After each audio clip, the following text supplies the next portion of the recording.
Hello my dear students, today in this video we are going to start a Marathi. हमारे जो मराठी के text book में है पहला एक प्रार्थना दिया हुआ है और हमारा जो स्टडी करने के लिए जो पोर्शन है हमारा नेक्स्ट सेकंड वाले से चालू होता है, दैट इज़ संतवाणी. तो हम शुरू करते हैं संतवाणी से. इयत्ता 9वीं मराठी भाग 1.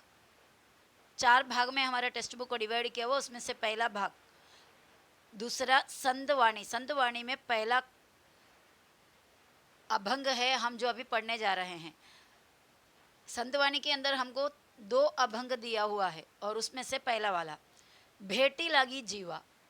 भेटी लागी जीवा. भेटी भेटी म्हणजे क्या है? भेटी बोलेगा तो मिलना, मुलाकात. भेटी लागी जीवा मीन्स मिलने के लिए जीवा. जीवा यानी मन. मन में बहुत ही आस है, बहुत ही इच्छा है.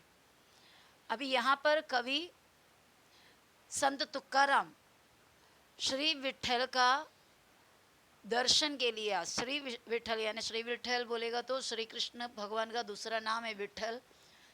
उनका बहुत बड़ा एक तीर्थ स्थान पंढरपुर में होता है. तो वो श्री विठल को या श्री कृष्ण भगवान से कह रहा है कि मुझे तुम्हारा दर्शन का बहुत ही आस है, बहुत ही इच्छा है, बहुत तीव्र इच्छा है. तो पहले ये लेसन ये अभंग पढ़ने से पहले हम संत तुकाराम के बारे में एक छोटा सा इंट्रोडक्शन देखते हैं. ये जो इंट्रोडक्शन लेसन के पहले देता है वो बहुत ही इम्पोर्टेंट होता है, क्योंकि आपको कभी स्पष्टीकरण संदर्भ लिखकर स्पष्टीकरण करने या स्वमत वगैरह लिखने के लिए बोलेंगे तो ये जो इंट्रोडक्शन है कवि को लेकर वो आपको बहुत हेल्प करेगा. तो इसके लिए कोई भी लेसन का वगैरह ऊपर जो राइटर का यानी उसके जो लेखक का या कवि का जो इंट्रोडक्शन दिया हुआ, जो परिचय दिया हुआ है, उसको अच्छा से ध्यान से आपको पढ़ना होगा. ठीक है, चलो हम शुरू करते हैं. ये जो दिया हुआ है ये हमारा अभंग है. ये अच्छा से नहीं दिखाई दे रहा है तो मैं थोड़ा थोड़ा करके पार्ट करके आपको दिखाती हूँ. ये पहला रहा संत तुकाराम का परिचय. संत तुकाराम. तुकाराम बोलोबा अंबिले. उनको क्या भी बुलाते? मोरे. तुकाराम बोलोबा अंबिले. और उनका नॉर्मली सब जन संत तुकाराम नाम से इनको जानते हैं. उनका जन्म कभी हुआ और मृत्यु कभी हुआ वो दिया हुआ है. 1608 जन्म हुआ और कभी उनका मृत्यु हुआ 1650. 1608 में जन्म हुआ और 1650 में उनका मृत्यू हुई. व्यवहार आणि अध्यात्म यांची सुयोग्य सांगड घालणारे वारकरी संप्रदायातील कवि, संत कवि. वारकरी संप्रदाय क्या होता है? वारकरी मतलब वो पंढरपुर, मैंने जिस तरह आपको बताया शुरुआत में, पंढरपुर में जो श्री विठल का जो तीर्थ स्थान है, जो पिलग्रिमेज प्लेस है, वहाँ के लिए सालों साल चलकर लोग जाते हैं. कुछ उनके बहुत ही तीव्र भक्त लोग जो होते हैं वो वहाँ पर चलकर उनका पताका यानी उनका फ्लैग वगैरह लेकर जाते हैं और वहाँ जाकर अभंग और उनके कीर्तन वगैरह गाकर उनका स्तुति करते हैं. ये जो लोगों को वारकरी लोग कहते हैं. संप्रदाय यानी ग्रुप. वारकरी लोगों का ग्रुप में से एक संत कवि है संत तुकाराम. वैसा महाराष्ट्र आप देखोगे तो संत लोगों का भूमि है. महाराष्ट्र में बहुत सारे संत लोग होकर गए हैं. तो ये संत लोगों का काम क्या क्या होता है? एक तो लोग भगवान के बहुत ही बड़ा भक्त होते हैं, तो भगवान का कीर्ति करना, कीर्ति मतलब स्तुति का गाना गाना, और साथ साथ समाज का सेवा करना, समाज में लोगों को सुधारना, उनका सोच विचार में अच्छाई भरना, ये सब संत लोगों का काम था. वारकरी संप्रदायातील एक संत कवि कोण आहे? संत तुकाराम. व्यवहार आणि अध्यात्म. व्यवहार मतलब ये जो बिजनेस वगैरह होता है उसको व्यवहार कहते हैं, कॉमर्स. आध्यात्म यानी स्पिरिचुअल लाइफ यानी गॉड से रिलेटेड जो लाइफ है वो. यांची सुयोग्य. सुयोग्य मतलब सबसे बेस्ट या सबसे सुटेबल, प्रॉपर. सांगड घालणारे. सांगड घालणे म्हणजे ब्लेंड करना यानी मिक्स करना, अलग अलग क्वालिटी को मिक्स करना, करणारे ही कवी. दांभिकता, दैववाद, अहंकारी वृत्ती, दुराचार इत्यादीचा परखड समाचार त्यांनी आपल्या अभंगामधून घेतलेला आहे. दाम्भिकता, दाम्भिकता को हम इंग्लिश में हिपोक्रेसी कहते हैं, यानी जो सामने दिखाते हैं वो रियल में नहीं होता। लोगों को अंधेरे में रखना और लोगों के आंखों में पर्दा डालकर उसके पीछे गलत काम करते रहना, वो दाम्भिकता हुआ। और दूसरा दैववाद, दैववाद बोलेगा तो फैटलिज्म इंग्लिश में कहते हैं, और इसका मतलब है कि जो हमको दिखाया जाता है उस पर आंख बंद करके विश्वास करना, या फिर ऐसा सोचना कि जो इवेंट्स होने वाले, जो इंसिडेंट होने वाले, वो सब पहले ही डिटरमाइंड है, नोबडी कैन चेंज इट। तो वैसा जो अंधविश्वास होता है उसे दैववाद कहते हैं। अहंकारी वृत्ति यानी घमंड से जो हरकतें करते हैं, यानी अहम भाव, यानी मैं हूँ, आई एम समथिंग, ऐसा जो फीलिंग्स, ऐसा सोच। दुराचार, दुराचार बोलेगा तो मिसकंडक्ट यानी गलत बिहेवियर। इत्यादि इत्यादीचा यानी इन सभी बुराइयों का परखड समाचार यानी बुरे हरकतों का त्यांनी आपल्या अभंगामधून घेतलेला आहे, यानी उन्होंने अपने अभंग के ज़रिए इन सभी बात का क्रिटिसिज्म किया, यानी कि इन सभी बात का बुराइयों को उठाकर दिखाया है, समाज को इसके बारे में जागरूक करने का कोशिश किया है। प्रेम, नैतिकता, करुणा व सर्वाभूती ईश्वर या मूल्यांना प्रमाणभूत मानून आपल्या प्रापंचिक जीवनाचा आदर्श ते अभंगातून मांडतात। प्रेम मीनिंग आपको मालूम है, प्यार। नैतिकता, नैतिकता बोलेगा तो मोरालिटी बोलेंगे इंग्लिश में हम, नहीं तो हम उसका मीनिंग ऐसा होता है कि न्याय के हिसाब से व्यवहार करना। और करुणा, करुणा यानी दया, हमदर्दी, पिट्टी, मौसी। व सर्वानुभूति ईश्वर, सर्वानुभूति यानी सबसे बढ़कर या टॉप मोस्ट पावरफुल, इन सभी से ज़्यादा बढ़कर ईश्वर भगवान या मूल्यांना, ये सब वैल्यूज़ को, मूल्य यानी वैल्यू, प्रमाणभूत मानून यानी स्टँडर्ड मानकर, यानी एक बेसिक मानकर आपल्या प्रापंचिक जीवनाचा, प्रापंचिक जीवन मीन्स ये दुनिया में का, ये प्रेजेंट लाइफ, प्रेजेंट वर्ल्ड का लाइफ, या फिर इस प्रपंच, या ये क्या बोलते हैं हम, ये संसार का जीवन का आदर्श ते अभंगातून मांडतात। ओके, आगे हम देखते हैं ये कविता में, यानी ये एक अभंग है, ये अभंग के ओळी में क्या उन्होंने बताने का कोशिश किया है। प्रस्तुत अभंगातून संत तुकारामांनी आपल्या मनातील विठ्ठलाच्या भेटीची ओढ समर्पक दृष्टांतातून व्यक्त केली आहे। ये जो अभंग में प्रस्तुत अभंग यानी जो अभी पढ़ने वाला है यहाँ पर दिया हुआ, ये अभंग में संत तुकारामांनी आपल्या मनातील विठ्ठलाच्या भेटीची ओढ, ओढ यानी तीव्र इच्छा, बहुत ही बड़ा डिसायर, बहुत बड़ा चाह, अपने मन के चाह किसके लिए, विठ्ठलाला भेटण्याची, मतलब विठ्ठल से मिलने का अपना मन का ओढ, इच्छा, अलग अलग दृष्टांतातून यानी प्रॉपर एग्जाम्पल के ज़रिए, दृष्टांत यानी एग्जाम्पल के ज़रिए व्यक्त के लिए यानी क्लियर किया हुआ है। तो चलो हम इंट्रोडक्शन तो हो गया, अभी पोएम में जाते हैं। भेटी लागी जीवा लागली से आस, पाहे रात्रंदिवस वाट तुझी। भेटी लागी जीवा लागली से आस, पाहे रात्रंदिवस वाट तुझी। तुझी म्हणजे तुम्हारा, भेटी लागी भेटीसाठी, मतलब मिलने के लिए। जीवा म्हणजे माझ्या मनाला, जीवा जीव, जीवा मीन्स मनाला, मन में, मन को। लागली से लगा है, आस, आस म्हणजे तीव्र ओढ, बहुत बड़ा इच्छा। भेटी लागी जीवा लागली से आस, पाहे रात्रंदिवस वाट तुझी। पाहे देखता हूँ, रात्रंदिवस दिन रात, रात्र यानी रात्र यानी नाइट, दिवस यानी दिन, दिन रात वाट तुझी पाहता है, यानी तुम्हारा राह, वाट, वाट मतलब रास्ता, इंतजार रहता हूँ। पौर्णिमेचा चंद्रमा चकोरा जीवन, तैसे माझे मन वाट पाहे। पौर्णिमेचा चंद्रमा चकोरा जीवन, तैसे माझे मन वाट पाहे।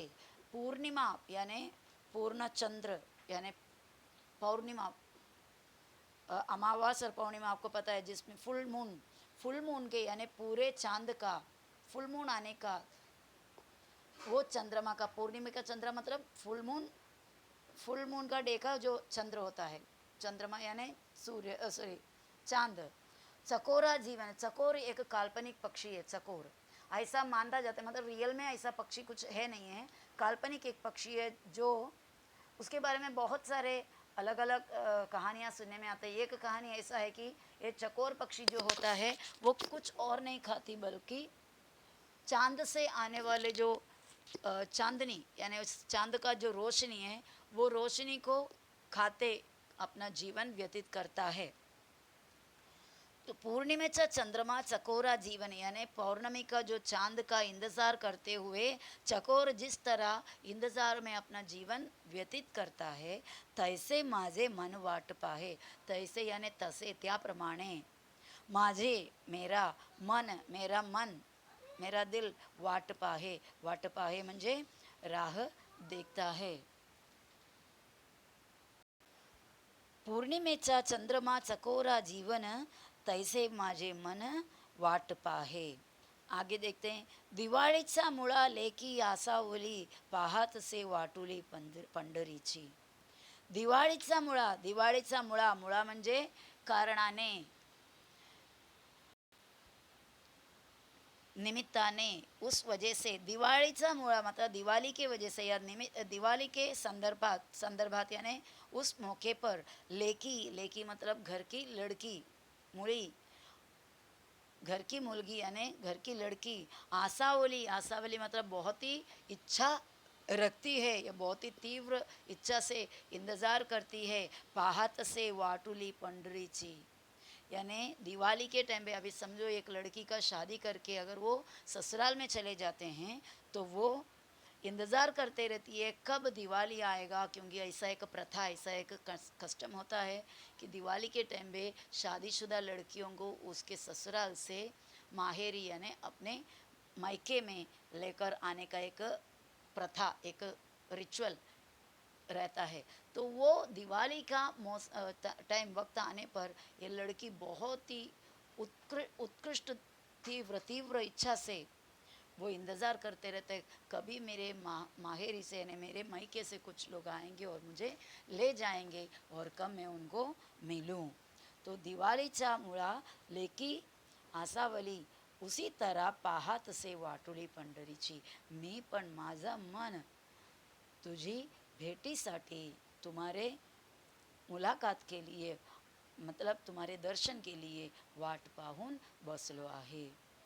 भुकेलिवा बाळ अतिशोक करी, भुकेलिवा म्हणजे भूख लगा हुआ भूख लगने वाला, बाळ बाळ बच्चा, अति शोक करी अति यानी भयंकर बहुत ज़्यादा, शोक करी यहाँ पर शोक मतलब दुख होता है लेकिन यहाँ पर शोक करी म्हणजे रड़ने मतलब जोर का रोना, बहुत जोर का रोते हैं जब बच्चे को भूख लगते है। तो वाट पाहे उरी माऊलीची यानी जिस तरह एक बच्चे को भूख लगते है तो बहुत जोर का वो रोता है और रोकर अपनी माँ का इंतज़ार करते रहता है या माँ के पास जाकर रोते हैं और बोलते हैं माँ मुझे बहुत भूख लगी है, मुझे कुछ दो, मुझे दूध दो या मुझे खाने दो, ऐसा बोलकर जिस तरह बच्चा अपनी माऊली अपने माँ के पास दौड़कर रोते हुए जाते हैं उसी तरह वाट पाहे उरी माऊलीची, माझा उर मतलब हृदय मन, उरी यानी मन में, मेरे मन में मैं भी माझा माऊलीची, माऊली क्या होता है माँ, मतलब हे विठ्ठला तू माझा माऊली आहे, तू माझी माऊली है मतलब तू माझी आई समाने आई है, तू मेरी माँ है और मुझे अभी तुझं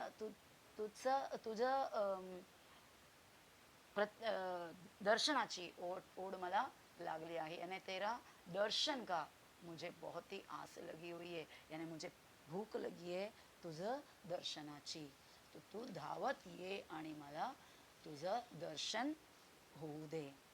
भुकेलिवा बाळ अतिशोक करी वाट पाहुरी माऊलीची।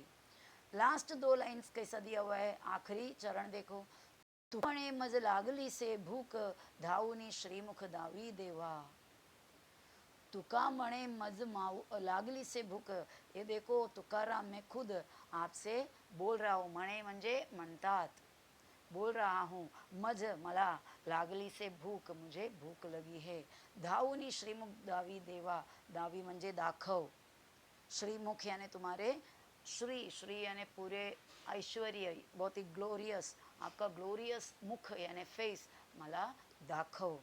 धावून यानी पळून ये, धावून ये आणि तुझं श्रीमुख मला दाखव.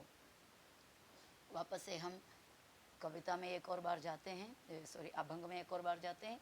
भेटी लागी जीवा लागली से आस, पाहे रात्रंदिवस वाट तुझी. संत तुकाराम म्हणतात, माझ्या मनाला तुझ्या भेटीची तीव्र इच्छा, तीव्र ओढ लागली आहे.